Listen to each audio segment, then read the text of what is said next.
When we deal with masks and masquerading, we need to deal with the Dogon, who will specialize in large wooden masks used for elaborate cyclical masquerades. They're also known for their hillside villages, but it's not something we're going to get into here.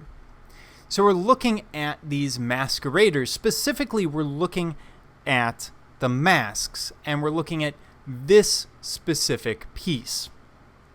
And these masquerades, or at least in this case, was meant to dramatize creation legends. Now, something to understand about these masks, frequently they're made for single use, and they're very contextual. So many of the pieces that we find are found out of context. We're kind of lucky that by being found in the mid-20th century, someone was probably asking questions and giving us some more information behind the mask rather than simply picking it up and taking it off to a museum. Now, the Dogon believed that women were the first masqueraders.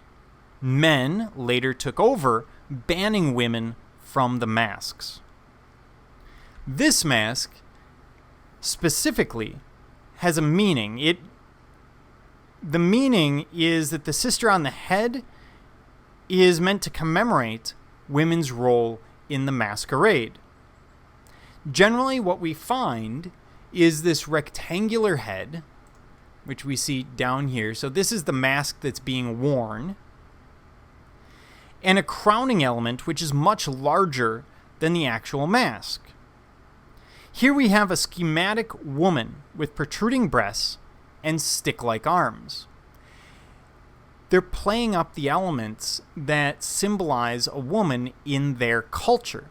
And of course, these are elements that would symbolize a woman in many cultures, but we do see variation from time to time.